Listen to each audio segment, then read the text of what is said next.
अगर आपको इस पाठशाला का एक दिन के लिए प्रिंसिपल बना दिया जाए, जो थोड़े कमज़ोर हैं उन सभी को पढ़ाई लिखाई से छुड़ा कर उसे प्रैक्टिकल चीज़ करवा कर दिखलाऊंगा। पढ़ाई से अलग होता है और लेकिन पढ़ाई से जल्दी समझ में आ जाएगा।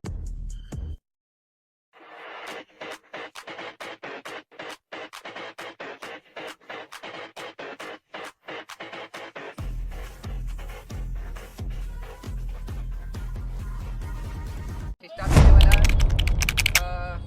जिसके लिए हम बुलाना चाहेंगे क्लास ए का सबसे स्मार्ट स्टूडेंट और होशियार स्टूडेंट अरबाज को, और उनसे बातचीत करने के लिए पाठशाला के आने वाले जाने माने टीचर राजा सर।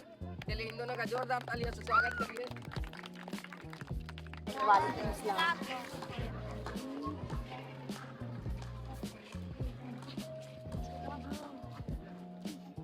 सबसे पहले आप अपना नाम बता दीजिए। मेरा नाम मोहम्मद अरबाज है और मैं क्लास 1 में पढ़ता हूँ। ये हमारे पाठशाला में जो है प्रधानमंत्री के पद पे भी रह चुके हैं और ये पाठशाला के काफ़ी जिम्मेदार स्टूडेंट भी कहे तो इसमें कुछ गलत नहीं होगा, क्योंकि ये हमारे पाठशाला को बहुत ज़्यादा सहयोग भी करते रहे हैं अपने वक्त दे करके, अपना टाइम दे करके। तो आइए अब हम इनसे पाठशाला से रिलेटेड और इनके पर्सनल लाइफ से रिलेटेड कुछ बातें करते हैं। सबसे पहले मैं आपसे सवाल करना चाहता हूं, अगर आपको इस पाठशाला का एक दिन के लिए प्रिंसिपल बना दिया जाए तो आप क्या कुछ इसमें बदलाव करना चाहिएगा या क्या कुछ इसमें इम्प्रूव करना चाहिएगा? अगर मुझे एक दिन के लिए पाठशाला का प्रिंसिपल बना दिया जाए तो सबसे पहले मैं ये करूँगा कि जितने भी बच्चे हैं जो थोड़े कमज़ोर हैं उन सभी को पढ़ाई लिखाई से छुड़ा कर उसे प्रैक्टिकल चीज़ करवा कर दिखलाऊँगा कि कैसे होता है, जो पढ़ाई से अलग होता है और लेकिन पढ़ाई से जल्दी समझ में आ जाएगा। और जो थोड़े तेज बच्चे हैं जिनको पढ़ने में मज़ा नहीं आता, उसको इंटरेस्ट दिलाने के लिए जो पढ़ाई लिखाई में कमी रहता है उस कमी को पूरा करूँगा और जो चीज़ उसको तकलीफ़ आता है तकलीफ़ को दूर करने का पूरा कोशिश करूँगा। बहुत अच्छी बात कही आपने। मतलब आप कुछ ऐसा करना चाहते हैं कि जैसे जो हम चीज़ किताबों में बच्चों को पढ़ाते हैं तो उसको जो है हम किताबों के बजाय उसको हकीकत में वो चीज़ प्रैक्टिकल करके बताएं। तो आपका मानना है इससे बच्चे ज़्यादा जल्दी सीखते और समझते हैं। बहुत अच्छी बात है, बहुत अच्छी सोच भी है। तो आपसे हम दूसरा सवाल करना चाहते हैं कि अगर आपको एक पावर मिल जाए तो वो आप कौन सी वो पावर हासिल करना चाहिएगा और वो पावर हासिल क्यों करना चाहिए? उसका क्या इस्तेमाल करिएगा उस पावर का? कोई एक सी पावर जो आप चाहते हो कि काश ऐसा पावर मेरे पास रहता। जैसा बचपन में हर कोई सोचता है ना कि काश मेरे पास ये पावर होता, वो पावर होता, मैं ये कर देता।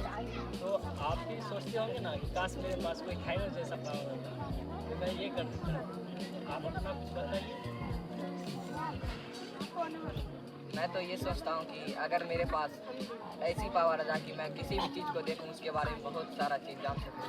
मतलब ये कहना चाहता हूँ कि कोई चीज़ को जल्दी सीखने का पावर, किसी चीज़ को जल्दी सीखने का पावर। बहुत अच्छा।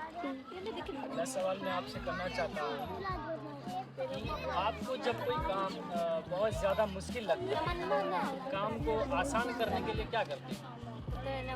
जैसे अन्य बाकी लोगों के साथ क्या होता है, जैसे कुछ लोग होते हैं कि कोई काम अगर मुश्किल होता है तो वो काम से जो है घबरा जाते हैं, परेशान हो जाते हैं, कहते हैं कि भाई ये काम हमसे नहीं हो पाएगा।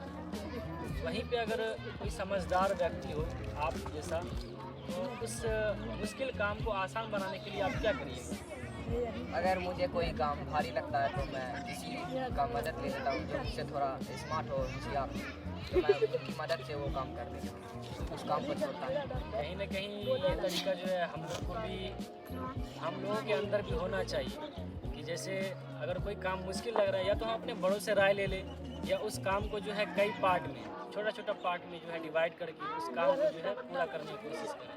इससे काम हमारा आसान भी हो जाएगा और ज़्यादा हम पे लोड भी नहीं होगा उस काम का। उसके बाद मैं अगला सवाल करना चाहता हूँ, अगर आपको मौका दिया जाए इस पाठशाला में एक नया रूल कुछ बनाने का, तो आप कौन सा ऐसा नया रूल है जो आप बनाना चाहते हैं पाठशाला की हित? अगर मुझे कोई रूल बनाने का मौका मिले तो मैं सबसे पहले एक रूल बनाऊंगा कि जितने भी छोटे बच्चे हैं वो बड़ों से इज्जत से बात करें, वो किसी भी अपने से बड़ों का वो ना करे, बात ना करे। पाठशाला में जो काम नहीं हो रहा है तो उसको आप इम्प्रूवमेंट कर सकते हैं, वैसा कुछ आप इम्प्रूवमेंट करना चाहते हैं? जैसे बच्चों के हित में कि बच्चा कुछ पढ़े लिखे, कुछ चीज़ों के बाहर भीतर जाके देखे, तो वैसा कुछ रूल? अगर आप गला सूख रहा है आपका, पानी पी सकते हैं, पीजिए।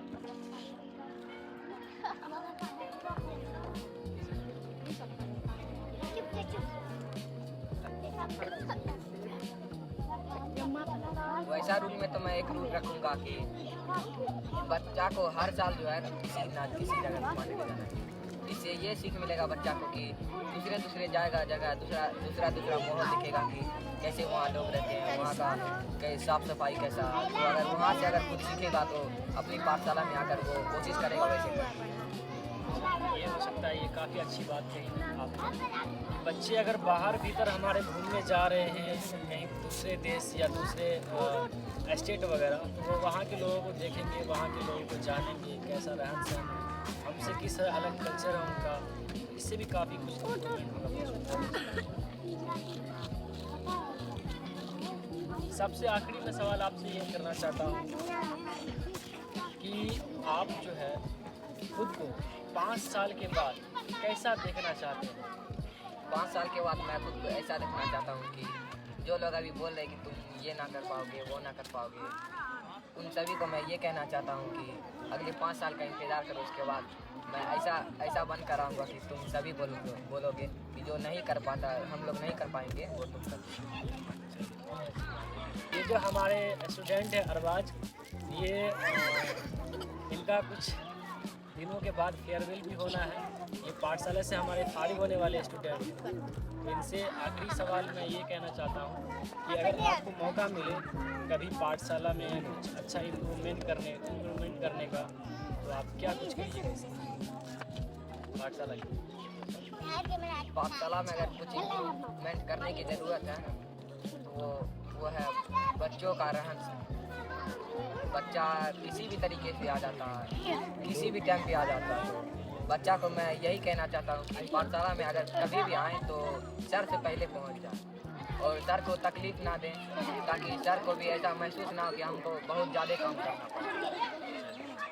बहुत अच्छा लगा हमें अरबाज से बात करके। बहुत बहुत धन्यवाद अरबाज, आप हमारे बहुत अच्छा।